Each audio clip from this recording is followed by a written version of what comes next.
Tonight, discover how one gunshot in Sarajevo triggered the deadliest conflict the world had ever seen. The assassination of Archduke Franz Ferdinand on June 28, 1914 set off a chain reaction that would claim 17 million lives and reshape 4 empires forever. Welcome to Whisper Hollow, where history becomes your pathway to peaceful sleep.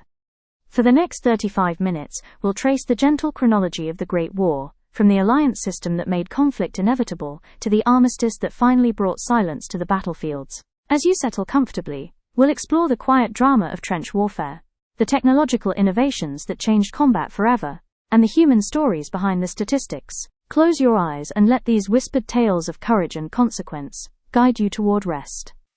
Our story begins not with a bang, but with a slow, creeping tension that spread across the continent of Europe in the early years of the 20th century. Imagine a vast, intricate web woven over decades. Each strand was a treaty, an understanding, a promise between nations. This web was called the alliance system. It was meant to create security, but in the end, it created suspicion and rivalry. On one side stood the Triple Alliance, the powerful German Empire, the vast and diverse Austro-Hungarian Empire, and the Kingdom of Italy. They were all bound together by pacts of mutual defense. On the other side was the Triple Entente, an understanding between the French Republic, the immense Russian Empire, and the global British Empire. France, still remembering the loss of land decades earlier, looked toward its neighbor, Germany, with a sense of unease. Germany, a relatively new but ambitious nation, was rapidly building its industrial and military might, challenging the old order. Across the seas, Great Britain, with its unmatched navy, watched Germany's expansion with a careful, cautious eye. The Austro-Hungarian Empire, a patchwork of many different cultures, felt the strains of nationalism from within, particularly from its Slavic populations. This intricate dance of power, ambition, and old grievances created a very fragile peace. Nations built up their armies and navies in a show of strength, each trying to outdo the other in a quiet yet relentless arms race. Imperialism had spread European influence across the globe, but now the competition for colonies added another layer of friction. And beneath it all, the powerful force of nationalism was simmering, a belief in one's own country that could and would spill over into intense rivalry. The stage was set, the actors were in place, and the air was thick with unspoken possibilities. The world of the early 1900s was a magnificent but delicate construction, waiting for a single event to test its foundations. Section 2. The Spark in Sarajevo. That event came on a warm summer day, the 28th of June, 1914. Archduke Franz Ferdinand, the heir to the throne of the Austro-Hungarian Empire, was visiting Sarajevo, the capital of the recently annexed province of Bosnia and Herzegovina. The visit was meant to be a show of imperial authority, but to some, it felt like a provocation. The air in Sarajevo was tense. Serbian nationalists who dreamed of a unified South Slav state saw the Austro-Hungarian presence as an occupation. A small group of conspirators, tied to a secret society known as the Black Hand, planned to make a dramatic statement. As the Archduke's motorcade made its way through the city, a first attempt on his life failed when a bomb bounced off his car and exploded behind it. After attending a reception at the town hall, shaken but determined to continue, Franz Ferdinand decided to change his route. But a miscommunication, a wrong turn by the driver, led the Archduke's open-topped car to stall on a side street. By a somber coincidence, one of the conspirators, a young man named Gavrilo Princip, was standing right there. He stepped forward and at close range fired 2 shots. The Archduke and his wife, Sophie, were both fatally wounded. The news of the assassination in Sarajevo spread across Europe like a shockwave. It was the spark that landed on the dry tinder of European politics. Austria-Hungary, grieving and outraged, held Serbia responsible, believing the Serbian government had supported the plot. They sought assurances from their powerful ally, Germany. The declaration of war set off the very chain reaction European leaders had feared for so long. The intricate web of alliances designed to keep the peace now did the opposite, pulling nations one by one into the growing conflict. Russia, seeing itself as Serbia's defender, began to mobilize its massive army.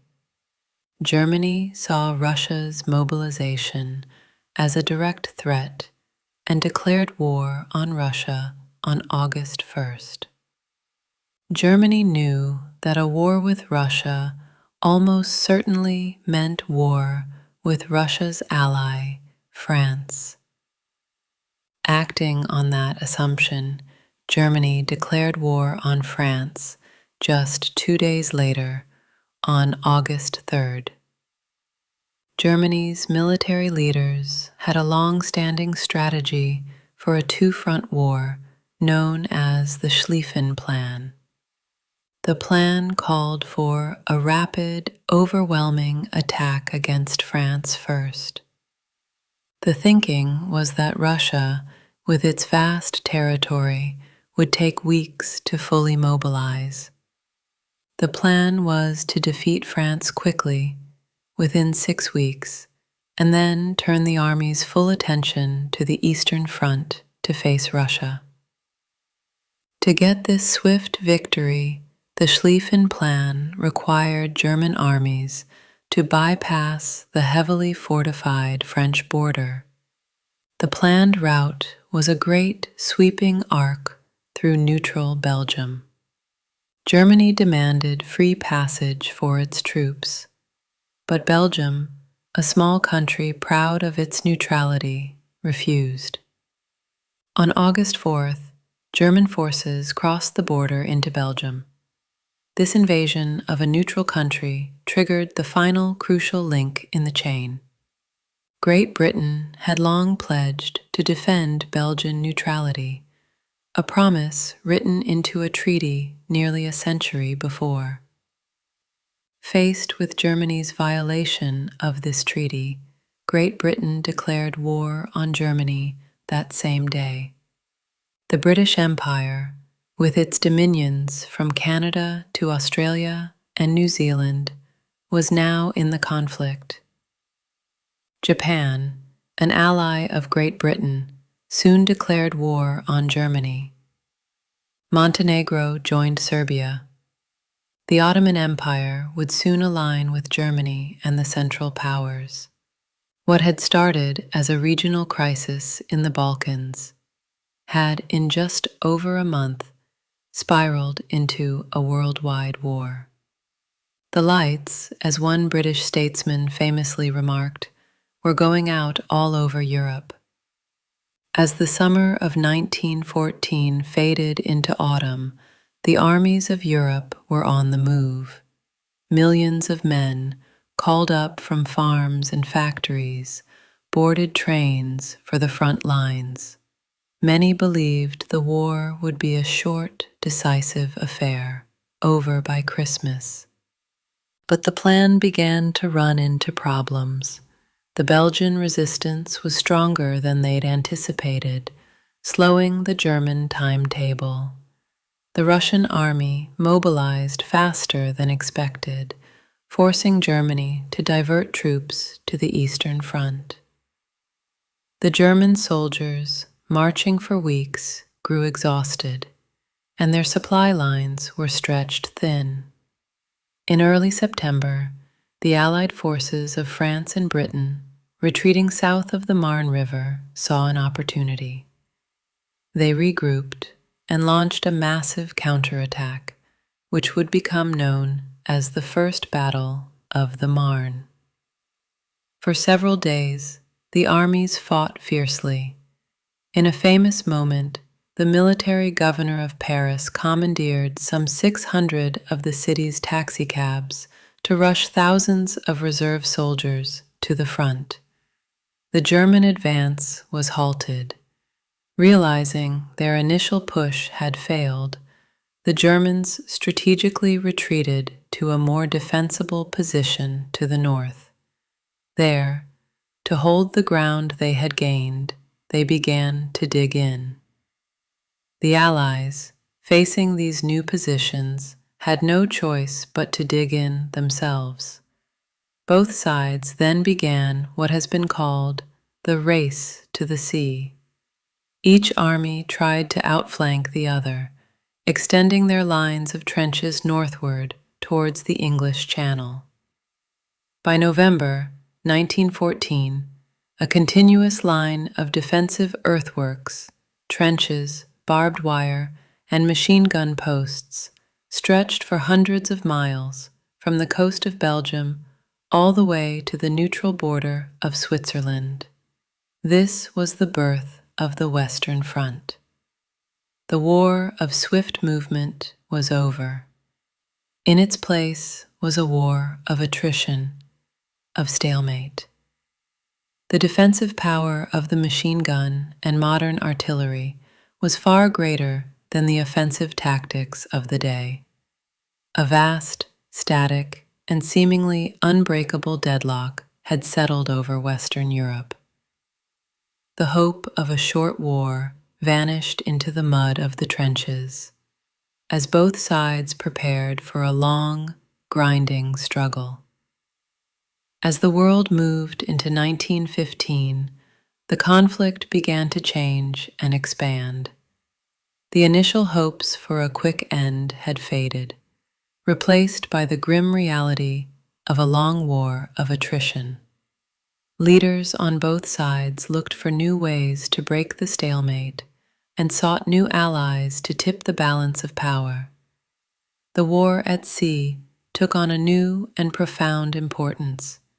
Great Britain's powerful Royal Navy had established a naval blockade of Germany, hoping to slowly strangle its enemy's economy.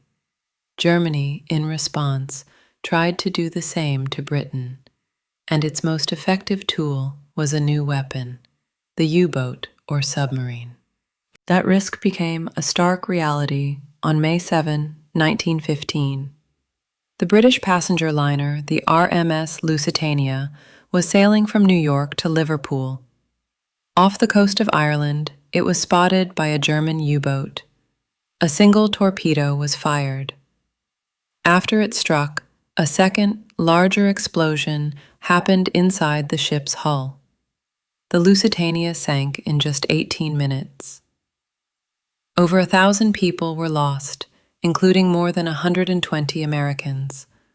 The event caused a wave of international outrage, particularly in the United States. While it didn't bring America into the war just yet, it dramatically shifted public opinion against Germany. Meanwhile, the map of the war kept expanding. In May, Italy, after being promised territory by the Allies, decided to join their cause, declaring war on its former partner, Austria-Hungary. This opened up a new front in the mountainous terrain between the two nations. The Allies also looked for a way to strike at the Central Powers from a different direction and to open a sea route to their struggling ally, Russia. The plan, championed by Britain's Winston Churchill, was to attack the Ottoman Empire, a German ally sometimes called the soft underbelly of the Central Powers. In April 1915, Allied forces, including large groups of troops from Australia and New Zealand, the Anzacs, landed on the Gallipoli Peninsula. The hope was for a swift campaign to capture the waterway and knock the Ottoman Empire out of the war. But the Ottoman defenders, positioned on high ground, put up a fierce resistance. The Allied landings became bogged down, and the Gallipoli campaign turned into another stalemate, much like the Western Front. After months of struggle, the Allies would eventually withdraw their forces. On the Eastern Front, the fighting was more fluid than in the West, with vast territories changing hands. The Russian army, though huge, was poorly equipped compared to its German foe. Throughout 1915, German and Austro-Hungarian forces pushed the Russians back hundreds of miles. By the end of 1915, the war was larger and more complex than anyone had imagined. New fronts had opened, new technologies were being used, and the stalemate on the Western Front remained unbroken. The world was settling in for a long, dark period of struggle. The year 1916 is remembered for two of the most immense and symbolic battles of the entire war, Verdun and the Somme. These were not battles of clever strategy. They were colossal, grinding struggles of attrition, designed to bleed the other army dry. The first began in February. The German Chief of Staff, Erich von Falkenhayn, chose to attack the French at the ancient fortress city of Verdun. Verdun was of huge symbolic importance to France. On February 21, 1916, the battle began with one of the most intense artillery bombardments in history. For days, the German advance was successful. It seemed the German plan might work, but the French did not break. Under the command of General Philippe Pétain, who famously declared, "They shall not pass," a determined defense was organized. A single, narrow road into the city, later nicknamed the Sacred Way, became the lifeline for Verdun, with a constant stream of trucks bringing in supplies and fresh soldiers. For 10 long months, the battle raged. The landscape around Verdun was transformed into a desolate, cratered moonscape. While the French were locked in this desperate struggle, the Allies were preparing their own major offensive further north along the Somme River. The plan was to relieve the pressure on the French at Verdun and to finally achieve a breakthrough. On July 1st, 1916, after a week-long artillery bombardment that was supposed to destroy the German defenses, British soldiers advanced across no man's land. The bombardment, however, hadn't been as effective as they'd hoped. German defenders emerged from deep bunkers with their machine guns as the attack began. The first day of the Somme was a catastrophe for the British Army. Despite the devastating opening, the battle continued for months, grinding on until winter weather finally brought it to a halt in November. Like Verdun, the Somme was a brutal battle of attrition. By its end, the front line had shifted only a few miles. Together, Verdun and the Somme represent the grim nature of the war in its middle years. They were battles on an industrial scale, where success was measured not in territory gained, but in the grim math of casualties. While they failed to produce a breakthrough, they severely weakened all armies and left everyone exhausted, with the end of the war still nowhere in sight. The year 1917 was perhaps the most pivotal of the war. The immense strain of 3 years of conflict was pushing every nation to its breaking point. On the home fronts, people were weary and resources were running low. On the battlefields, the stalemate continued. But in 1917, two monumental events on opposite sides of the world would fundamentally change the course of the war. The first was Germany's desperate gamble to break the British naval blockade and win the war. In February, the German High Command announced the resumption of unrestricted submarine warfare. This time, their U-boats would sink any ship, friend or foe, approaching Allied ports. They knew this would likely provoke the United States into joining the war, but they gambled that they could cripple Britain and force a victory before American forces could arrive. The second event was a secret message. In January, British intelligence intercepted a telegram from the German Foreign Secretary, Arthur Zimmermann, to the German ambassador in Mexico. The Zimmermann telegram proposed a military alliance between Germany and Mexico if the United States entered the war. In return, Germany would help Mexico reclaim lost territories, Texas, New Mexico, and Arizona. When this telegram was made public, it caused outrage across the United States. This, combined with the submarine warfare, was too much for American neutrality to withstand. For years, President Woodrow Wilson had kept his country out of the European conflict. But now, on April 6, 1917, the United States Congress declared war on Germany. The entry of the United States was a turning point. It brought a vast new reservoir of industrial power, money, and eventually millions of fresh soldiers to the Allied cause. As one great power entered the war, another was beginning to crumble. In Russia, the war had been a catastrophe.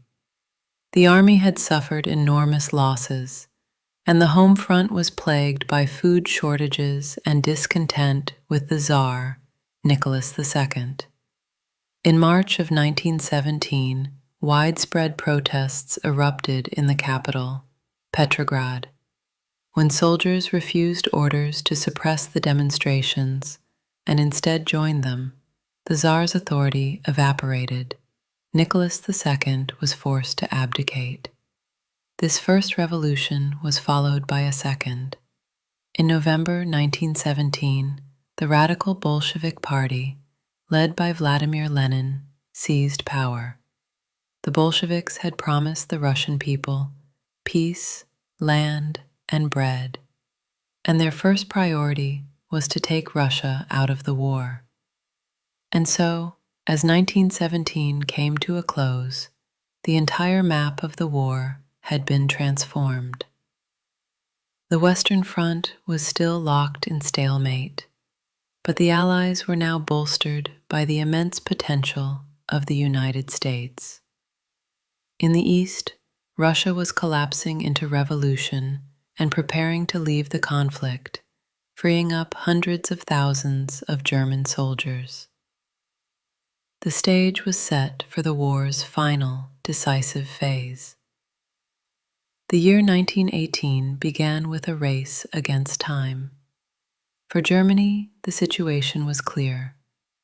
Russia was officially out of the war, signing the Treaty of Brest-Litovsk in March. For the German military, this was enormous. They could now transfer hundreds of thousands of veteran troops from the east to the west. This created a temporary window of opportunity. Germany had a brief numerical advantage on the Western Front. On March 21, 1918, the offensive began. Using new infiltration tactics, German stormtroopers bypassed strong points to disrupt Allied lines from the rear. For the first time in years, the static trenches of the Western Front were broken. The Germans surged forward, advancing dozens of miles, the greatest gains seen since 1914.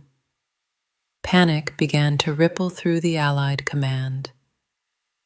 But the breakthrough couldn't be sustained. The German army, just like in 1914, outran its supplies. The soldiers were exhausted. While they had bent the Allied line, they had not broken it. The Allies, now under the unified command of French Marshal Ferdinand Foch, rushed reinforcements to plug the gaps. By July, the German offensive had run out of steam. The German gamble had failed, and now the tide turned with astonishing speed. The Allies, bolstered by fresh American troops, prepared their own counter-offensive. On August 8, 1918, at the Battle of Amiens, British, Australian, and Canadian forces launched a surprise attack using hundreds of tanks. The German lines collapsed. General Ludendorff would later call August 8th the Black Day of the German Army. This was the beginning of the end. The victory at Amiens was the start of a relentless series of Allied advances known as the 100 Days Offensive. Marshal Foch launched a series of rolling attacks all along the front, giving the German army no time to recover. The American army launched its first major independent offensive at Saint-Mihiel in September, winning a significant victory. British, French, Belgian, and Commonwealth forces pushed forward, breaking through Germany's final, formidable defensive position, the Hindenburg Line. For the German army, morale was collapsing. Their allies were also falling away. Bulgaria, the Ottoman Empire, and the Austro-Hungarian Empire all signed armistices. Germany was left standing alone. The German navy mutinied, and revolution began to sweep through the homeland. The Kaiser was forced to abdicate. A new German government was formed, and its leaders knew the war was lost. They had no choice but to seek a ceasefire. In the early morning hours of November 11, 1918, a small German delegation met with Allied Supreme Commander Marshal Foch in his private railway carriage parked in the quiet forest of Compiègne. The terms presented to the Germans were harsh, designed to ensure that Germany could not possibly resume the fight. For 6 more hours, the fighting continued. But then, as the clocks struck 11, an eerie silence fell across the Western Front. The ceaseless noise of the guns, a sound that had defined life and death for 4 long years, simply stopped. Soldiers cautiously emerged from their trenches, looking out over the desolate landscape of no man's land that had consumed a generation. The Great War was over. The reaction around the world was a mixture of profound relief, wild celebration, and deep, quiet sorrow. The armistice wasn't a formal surrender or a peace treaty, but a ceasefire. The work of building a lasting peace still lay ahead. In 1919, leaders of the Allied nations gathered at the Palace of Versailles outside Paris to formally end the war. The resulting Treaty of Versailles redrew the map of Europe. New nations were born from the ashes of the old empires. Germany was made to accept responsibility for the conflict, and was burdened with heavy reparations.